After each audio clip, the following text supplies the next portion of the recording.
They come to challenge him from the point of view that says, we know the law. We are the masters of the law. We are the interpreters of the law. How dare you do this against our traditions? And Jesus says here, as he does a few other places in this gospel, oh, so you're experts on the law. Let me ask you a question about the law. And it's a thing of beauty to watch this operate because he ties them in knots and shuts them down.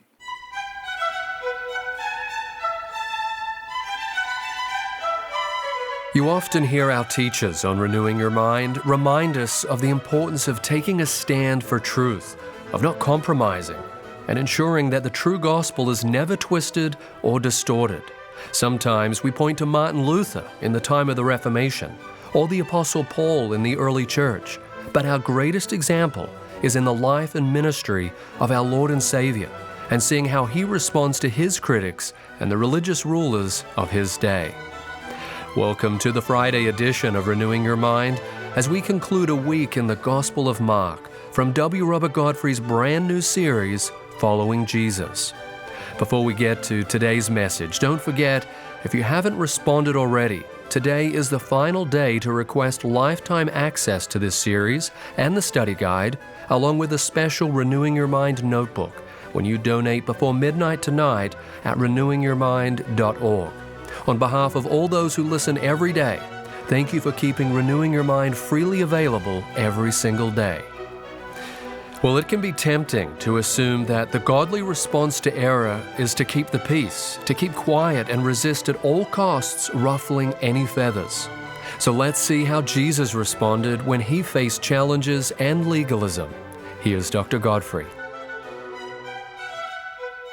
We're returning to look at our second chiasm, the chiasm on followers, Jesus beginning to call followers to the foundation that he has laid of the time fulfilled of the King coming.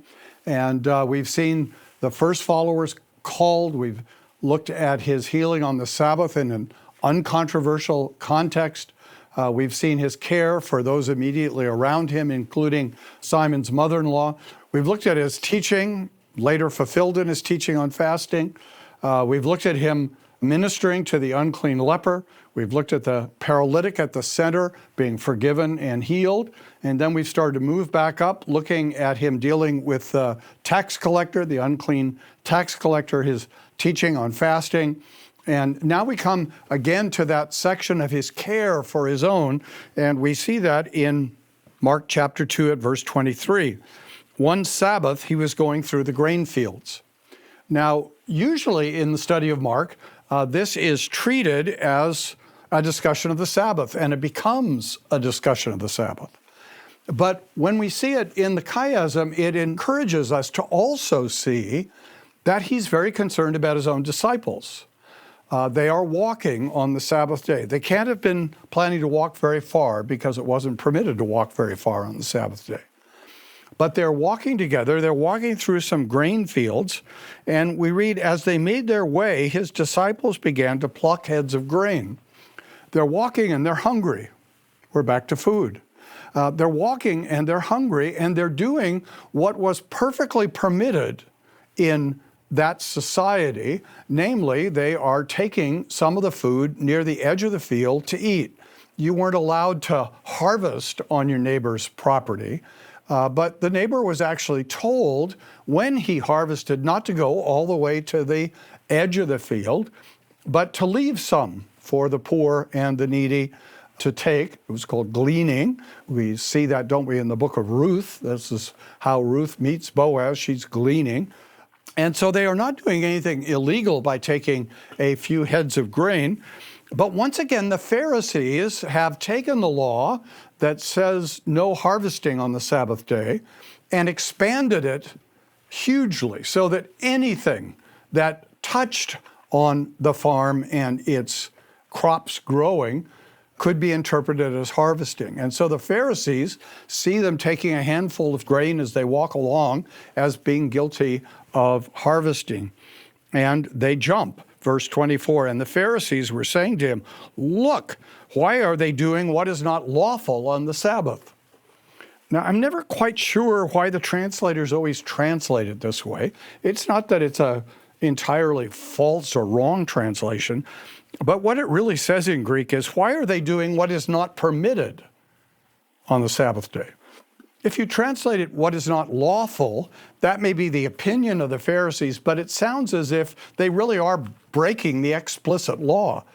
But the Greek says, why are you doing what's not permitted on the Sabbath day? It's not permitted by the tradition of the Pharisees, not by the explicit statement of the Mosaic law. So they're challenging him that he is failing to keep the law because he's failing to keep their traditions. And Jesus does what he, from time to time, does, answer a question with a question. He challenges them. They come to challenge him from the point of view that says, we know the law. We are the masters of the law. We are the interpreters of the law. We impose the law in all of its ramifications on the people. How dare you do this against our traditions? And Jesus says here, as he does a few other places in this gospel, oh, so you're experts on the law. Let me ask you a question about the law. And it's a thing of beauty to watch this operate because he ties them in knots and shuts them down. How can he do that? Because he knows the law so much better than they do. He knows the real meaning of the law, and that's what he's challenging them with here. He said to them, have you never read what David did? Now, this is an ironic statement. These people probably could recite what David did in the original Hebrew without a moment's error. But Jesus is tweaking them a bit. Have you never read? What an insult. They've read it, they've memorized it, they know it backward and forward. Have you never read what David did when he was in need and was hungry? He and those who were with him? Now it's interesting. Jesus is going to talk about the great King of Israel. And of course, again, Mark is being elusive. Who is the great king in Jesus' day? Jesus is the great king. So he's going to a section of the Old Testament that he can, in a number of interesting ways, apply to himself. How David entered the house of God in the time of Abiathar the high priest, and ate the bread of the presence, which it is not lawful for any but the priest to eat, and gave it to those who were with him. You remember that episode? David was fleeing from Saul for his life, and he and his men, his mighty men, were hungry, and the only food available was the bread of the presence in the tabernacle, and that was bread meant to be only for the priests, but David ate it. So how was that justified? I'll tell you how my disciples can harvest grain, pluck a little bit of grain on the Sabbath day, if you'll tell me how it was right that David did what he did. David broke the law. The law is very clear in the Pentateuch that only the priest can eat the showbread. How is that right? And what did they say? Absolutely nothing. They can never interpret a hard question from the law. But you notice what Jesus is really making here is what the philosophers call an a fortiori argument. Something must be true if the stronger is true. The stronger is that in extremis, the king serving God can violate the law, the ceremonial law. And if in extremis the king serving God can violate the law, then it must surely be true that the king serving God can violate the tradition of the Pharisees. And they knew exactly what he was saying. And they didn't have a way to answer him. And they're annoyed. But Jesus, caring for his own, went on to make one of the great statements about the Sabbath that we have in Scripture, one of the most remarkable statements. He said to them, that is to the Pharisees, the Sabbath was made for man, not man for the Sabbath. So the Son of Man is Lord, even of the Sabbath. Now, I want us to think about those statements, because those statements have often been misunderstood and abused in a variety of ways. And we want to see what point Jesus is making here. The first point he's making is that man was not created for the Sabbath day. That's sort of what the Pharisees had come to. We as human beings exist to honor the Sabbath day in the right way. God made us so that we could keep the Sabbath as the end of our existence, as the purpose, the point of our existence. And Jesus is saying, that is not true. We don't exist for the Sabbath exists for us. In other words, when God made us, among the many gifts he gave us was the Sabbath. And the Sabbath was to be a help to us. The Sabbath was to be an encouragement to us. It's a great blessing to be able to rest one day in 7 from one's work. And so he's saying to the Pharisees, you've turned everything upside down, which is the regular way you do things. You don't understand the law, you misapply the law, you talk endlessly about the Sabbath, but you don't get the Sabbath. The Sabbath is a gift and blessing that God has made to his people. Call the Sabbath a delight, Isaiah said. And the Pharisees, although they would formally say the Sabbath was a delight, have turned the Sabbath into a huge burden.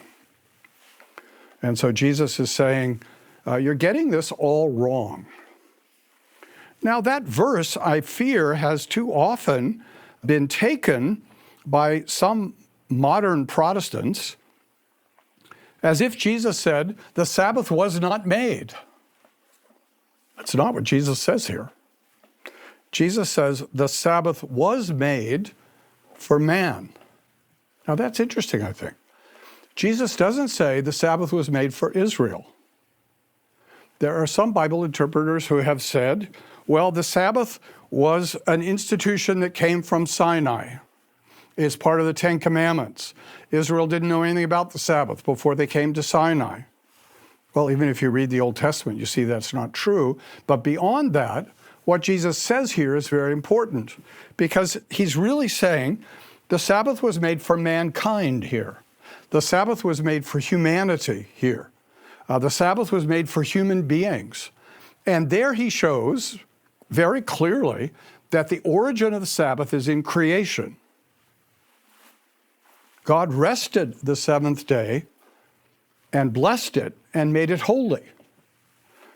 Now, the question I always like to ask non-Sabbatarians is, for whom did God bless the Sabbath day and make it holy? After all, God doesn't, strictly speaking, live in days, does he? He lives in eternity. He's beyond time. So when God blesses a day and makes a day holy, he doesn't do that for himself. He's holy all the time. He's blessed all the time. He's really above time and is holy and blessed. So he blesses that day. He makes that day holy for us. He created us on the 6th day, gave us all the blessings of what he had created before he created us, and then adds to that the blessing of a blessed and holy day that he's given to us. And Jesus is saying here, he did that for all of mankind. He didn't do it just narrowly for Israel. This is a blessing that all of mankind should enjoy. He's calling then not to abolish the Sabbath, to ignore the Sabbath, but he's calling to a right understanding of the Sabbath. And that's why Reformed people in particular, as they studied the scriptures after the beginning of the Reformation, came to be Sabbatarian. They believed we were still obligated to keep one day out of 7 as a Sabbath, now a Christian Sabbath that we keep on the first day of the week in honor of the resurrection of Christ from the dead. But the Sabbath as a fundamental institution remains. And then comes this really sort of mind-blowing claim on the part of Jesus. So the Son of Man, now there's some debate about verse 28. Is verse 28 a statement of Mark's about Jesus, So the Son of Man is Lord even of the Sabbath? Or is the statement of Jesus about himself?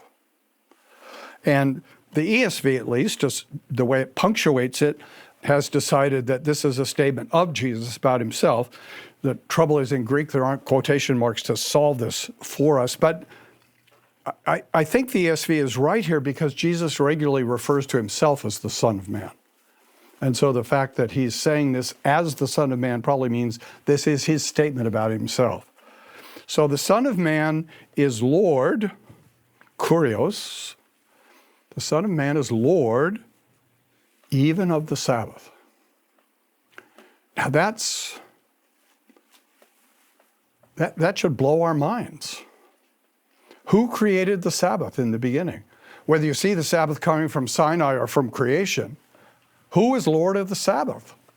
God alone is Lord of the Sabbath. As creator and as redeemer, he's the Lord of the Sabbath. And Jesus here is really making a very remarkable and powerful and convincing statement about himself. He knows the Sabbath because he made it. And then we go on from this care for hungry disciples to a more direct reflection on the Sabbath and a continuing discussion with the Pharisees. Where was he going on the Sabbath day as he walked with his disciples? Well, he was going to the synagogue. And so in chapter 3, verse 1, we read, "Again he entered the synagogue, and a man was there with a withered hand. And they watched Jesus." They're kind of sneaking around in the corners. What's he going to do? There's a man with a withered hand. Again, you can think of the liability of a withered hand in the ancient world. How much it would undermine your ability to take care of yourself or to work. So they watched Jesus to see whether he would heal him on the Sabbath. And why were they watching? So they could rejoice in the great works of God? No, they were watching so that they might accuse him. And Jesus said to the man with the withered hand, "Come here." And he said to them, the Pharisees, "Is it lawful on the Sabbath to do good or to do harm, to save life or to kill?" And again, the real statement is it permitted? Do you permit doing good on the Sabbath day? Do you permit saving life on the Sabbath day? It's perfectly clear in the law of Moses that saving life on the Sabbath day is permitted. He's challenging them. You teachers of the law, you experts on the law, is it permitted? But they were silent. You see how utterly they fail as religious leaders, how utterly they fail to do the thing they most claim able to do, to be teachers of the law? And he looked around at them with anger. The next time people tell you Jesus is always meek and mild, you can remember that you read in Mark chapter 3 at verse 5 that he was angry. But it's also true, and this is intriguing in Mark, it seems to me, it's also true that he was grieved at the hardness of their hearts. What a tragedy that they should be so far from God, that they should be so hardened as to not understand the very law that they claim to be experts in. And he said to the man, "Stretch out your hand." And he stretched it out, and his hand was restored. Jesus is the Lord of the Sabbath. He does good on the Sabbath. He rescues life on the Sabbath. What a blessed thing. And how do the Pharisees respond?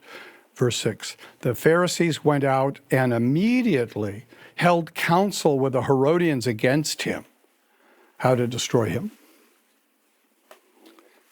So apparently it's all right to have a meeting on the Sabbath to plot killing people. That's not a violation of the Sabbath. You see the irony there? Is it lawful on the Sabbath to do good or to do harm? They won't permit him to do good, but they're doing harm. Is it permitted on the Sabbath to save a life or to kill? He saves a life, they plot to kill him. And Did you catch the allusion? The allusion to Psalm 2? How does Psalm 2 begin? Why do the nations rage and the peoples plot in vain? The kings of the earth set themselves, and the rulers take counsel together against the Lord and against his anointed. That's exactly what's happening here. These are not experts in the law. These are the allies of the Gentiles, the allies of the Gentile rulers. And it is Jesus who is standing for God and for his law, and the Pharisees who are standing against God and against his law. And so this great second chiasm ends with a return to the explicit subject of followers. Jesus started this section with 4 followers, and at the end we read chapter 3, verse 7, Jesus withdrew with his disciples to the sea, and a great crowd followed from Galilee and Judea and Jerusalem and Idumea and beyond the Jordan and from Tyre and Sidon, not just Galilee, but all of Israel and beyond Israel, Gentiles, or Gentile regions at least. When the great crowd heard all that he was doing, they came to him.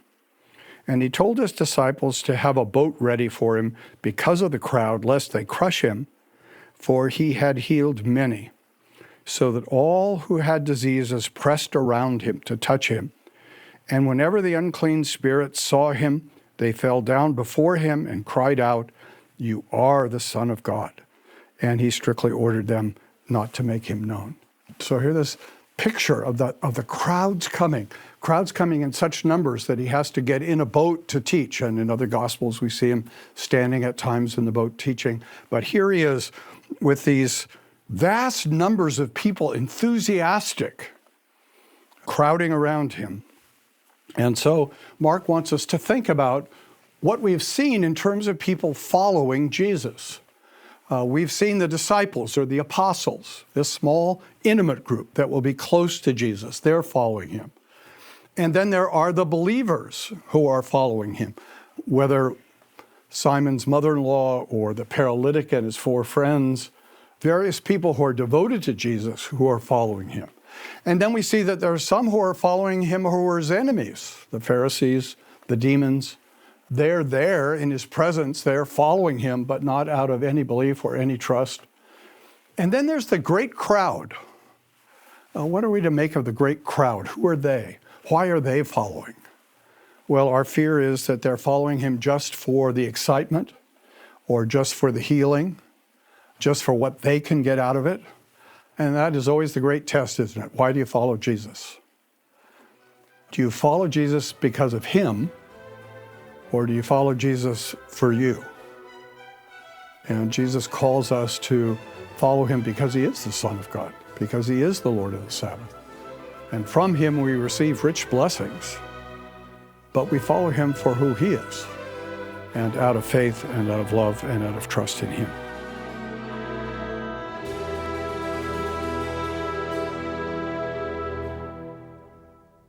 Jesus calls us to follow him, which is why this series in Mark's Gospel was titled Following Jesus.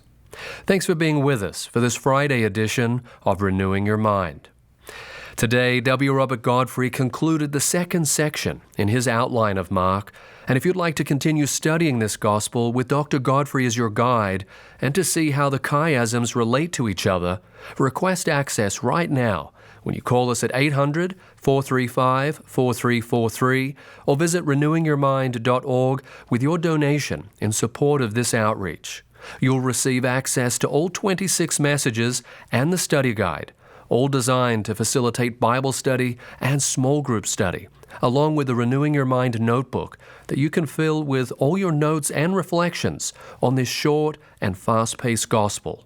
Call us at 800-435-4343, visit renewingyourmind.org, or use the link in the podcast show notes before midnight tonight, as this offer ends today.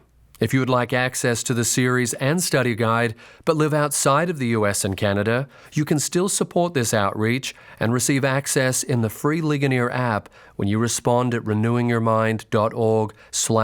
global. Thank you for being part of a worldwide audience who listen, learn, pray, and fuel further outreach together. I'd love to hear your Renewing Your Mind story and know that you're listening. You can message me at NW Bingham on most social media platforms or email us at feedback@renewingyourmind.org. As a result of the fall, is our will free or in bondage? That's a frequent topic during Q&As and was a hot topic for Martin Luther. In fact, 500 years ago, Martin Luther's classic book, The Bondage of the Will, was released. On Monday, Stephen Nichols will join me in the studio to discuss the significance of the book and how you can receive a special 500th anniversary edition. Plus, we'll feature R.C. Sproul's series on the human will and salvation. So be sure to listen all week, beginning Monday, here on Renewing Your Mind.